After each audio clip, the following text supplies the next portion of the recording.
이번 주는 성탄 주간입니다. 그래서 그동안 살피던 창세기 본문을 잠깐 멈추고 오늘부터 한 주 동안은 누가복음 1장과 2장의 말씀으로 함께 은혜를 나누겠습니다.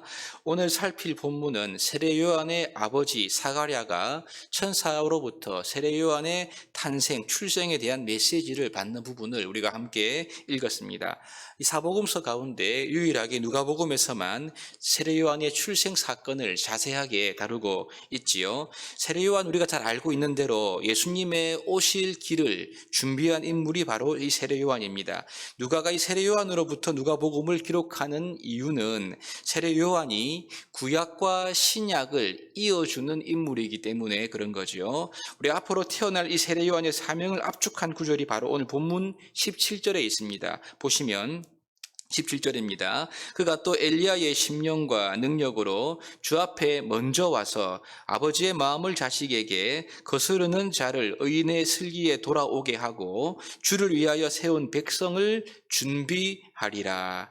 이 말씀은 구약의 마지막 성경인 말라기에 기록된 선지자 말라기의 예언의 말씀을 그대로 가져와서 인용한 부분이지요. 그러므로 선지자 말라기가 예언한 대로 주 앞에 먼저 와서 주의 길을 준비하는 이 엘리야의 역할을 할 세례 요한의 이야기로부터 이 누가는 구약과 신약을 지금 이어주는 역할을 하고 있는 것입니다. 오늘 본문은 세례 요한의 부모들을 먼저 소개하고 있지요. 아버지는 사가랴이고요. 어머니는 엘리사벳인데 이 둘 다 제사장 가문이다라고 분명히 기록하고 있습니다. 그러므로 세례 요한은 혈통적으로는 제사장 가문에서 태어난 것을 우리가 보게 되지요.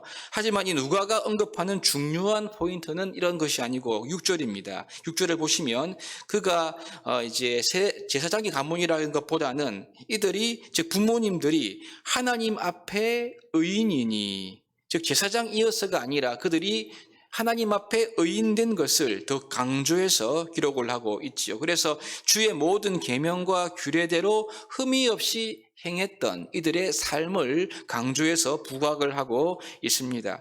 하나님 앞에서 의로웠던 세례 요한의 부모의 삶을 지금 언급을 하고 있는 것이지요. 여러분, 이 말은 죄가 없다 이런 뜻이 아니지요. 하나님께서 노아를 의롭게 여기시고 또 욥을 의롭게 보신 것처럼 물론 노아와 욥도 하나님 앞에 흠과 티가 있었지 않습니까? 하나님께서 의롭게 여기시고 의로운 삶을 살기를 추구했던 사람임을 우리가 알 수 있습니다. 하지만 이 의로운 두 사람 사가랴와 엘리사벳 사이에는 문제가 있었는데요. 자식이 없었던 것이지요. 이것이 7절에 기록되어 있습니다.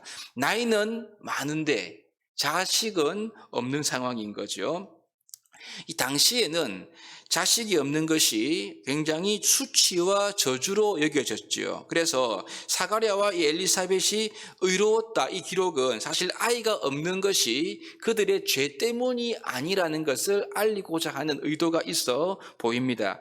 이로보건대 이 사가랴와 엘리사벳은 나이가 점점 들면서 비록 그들은 의로운 삶을 살긴 했지만 그들이 자식이 없는 이 현실 때문에 사람들에게 어떻게 보면 수치와 부끄러움을 당하는 그런 삶을 살았다. 이것을 우리가 짐작해 볼 수가 있겠지요. 하나님은 여러분 그런데 이 경건한 자의 자식이 없는 수치와 고난을 통해서 지금 구약과 신약을 연결하고자 하는 놀라운 일을 행하시고 있다는 것을 우리가 보게 되는 것입니다. 여러분 그렇습니다. 어느 시대에나 경건한 자의 고난은 결코 수치가 아니고 결코 저주가 아닌 것입니다. 우리가 주 예수님을 바르게 믿고 하나님을 경외해도 우리의 삶에는 여전히 어려움이 있을 수가 있는 거죠. 잘 풀리지 않는 고난이 지속될 수도 있습니다. 그러나 그것이 하나님을 잘 믿지 않아서 당하는 상황이 아니라는 거죠. 이런 결과를 가지고 사람을 쉽게 함부로 판단해서는 안 될 것입니다. 하지만 여러분 우리가 이 믿음의 시각을 가지고 주를 믿는 경건한 사람들의 어려움의 문제를 자세히 들여다보면 그들의 문제와 어려움은 결국 그를 통해서 경건한 믿음을 통해서 하나님께서 하시고자 하는 일을 나타내고자 하는 하나님의 깊은 뜻이 담겨 있는 경우가 많다라는 거죠. 사가랴와 엘리사벳은 비록 나이가 많고 늙었고 자식이 없어서 그들은 비록 경건했지만 수치스러운 삶을 살았을지는 모르겠지만 성경은 분명히 이들이 하나님 앞에 의인이었다라고 평가를 하면서 주의 계명과 율례를 최고의 가치로 여기며 살았던 이들의 삶을 말하고 있는 것입니다. 여러분, 우리 하나님이 어떤 분이십니까? 하나님은요, 그분 앞에서 의로운 삶을 살려고 하는 사람들을 통해서 그 하나님의 백성의 의로움과 경건한 그들을 통해서 그들의 특별히 수치와 약점을 통해서 하나님의 일을 행하시는 위대하고 크신 분이 우리가 믿는 하나님이시라는 겁니다. 우리는 다 누구나 연약해서 부족함을 가지고 있지요. 하지만 여러분, 나의 결핍이나 나의 부족함 자체가 문제가 아니라는 것입니다. 내가 하나님 앞에서 의로운 삶을 살아가고 있는가?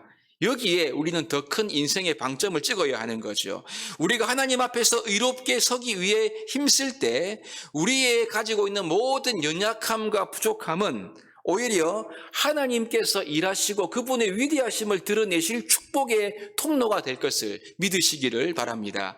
이제 이 경건한 스가랴가 그 제사장의 반열을 대로 하나님 앞에 직무를 수행하는데요. 바로 이때 천사 가브리엘이 나타나서 세례 요한이 태어날 것을 이 사가랴에게 알려주는 말씀이 오늘 기록되고 있는 것을 보게 되지요. 가브리엘의 메시지의 요지는요, 이 사가랴의 기도의 응답으로 인해 하나님께서 아내 엘리사벳에게 아들을 낳아주게 해주겠다는 말입니다. 23절에 기록되어 있죠. 그런데 이름을 정해줍니다. 요한이라 하라고 하죠.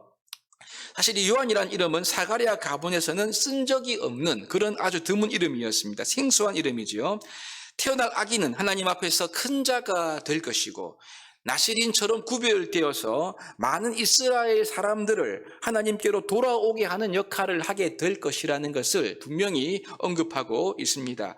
성전에서 분향하는 일을 하다가 천사 가브리엘을 통해 지금 생각지도 못한 엄청난 메시지를 이 사가랴가 갑작스럽게 듣게 된 거죠. 여기에 대한 그의 반응이 18절에 기록되어 있습니다. 18절을 보시면 사가랴가 천사에게 이르되 내가 이것을 어떻게 알리요? 내가 늙고 아내도 나이가 많으니이다.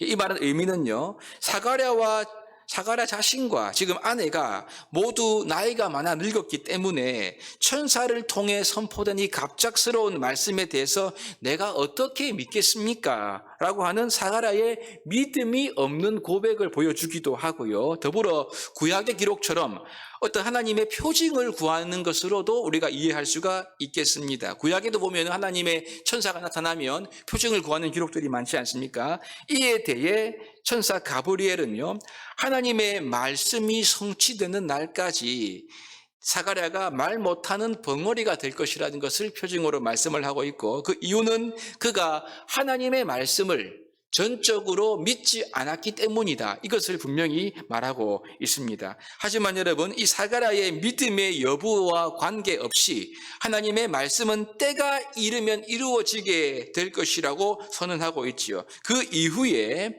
이 엘리사벳이 잉태하는 결과를 오늘 말씀에 기록하고 있습니다. 여러분, 사실 이 사가랴는 굉장히 경건한 사람이었습니다.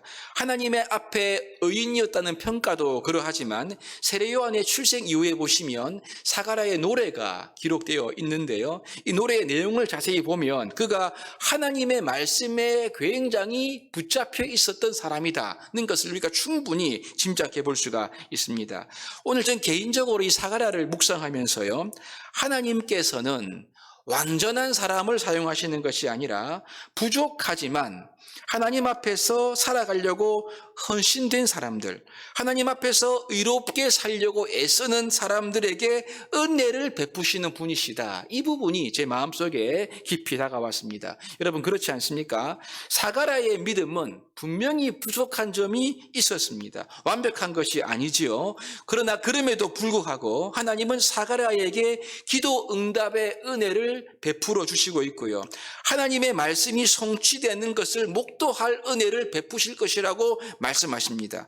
때로는 그런 부족한 이 사가랴를 버리지 않으시고 징계와 교정이라는 은혜를 통해서 하나님의 역사를 이루어가고 있는 것을 우리가 보게 되는 것이지요. 우리가 이 성탄 주간에 우리의 마음에 새겨야 할 하나님의 은혜, 진리가 무엇일까요? 그것은 하나님의 은혜는 완벽한 자에게 주어지는 것이 아니라는 것입니다.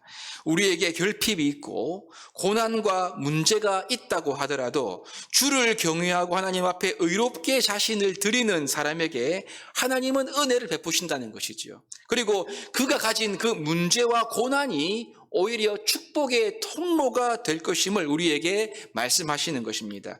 우리 역시 사가랴와 같이 여러분 완벽하지 않지 않습니까? 부족함과 결핍과 고난과 문제가 참 많이 있는 것 같습니다. 하지만 여러분, 우리가 가난한 심령으로 오직 하나님만을 바라보고 의에 줄이고 목마른 그런 마음으로 하나님 앞에 살려고 애쓰고 힘쓰고 헌신하고자 할 때 하나님은요, 이러한 사람들에게 은혜를 베푸심으로써 하나님의 위대한 구원의 역사와 계획을 이루어 가신다는 것이지요. 그러므로 하나님 앞에서 경건하게 믿음으로 살기를 이 시간 다짐할 수 있기를 바랍니다. 우리 자신과 삶을 하나님께만 드리고 하나님만 바라보시는 시간이 될 수 있기를 바랍니다. 그리할 때 우리의 모든 부족한 인생은 하나님의 은혜의 보자기에 쌓여서 하나님께 쓰임받는 그런 복된 역사로 나아가게 될 것입니다. 이 새벽에 이런 하나님의 은혜에 붙잡히는 길로 나아가시는 저와 여러분 될 수 있기를 주님의 이름으로 축복합니다.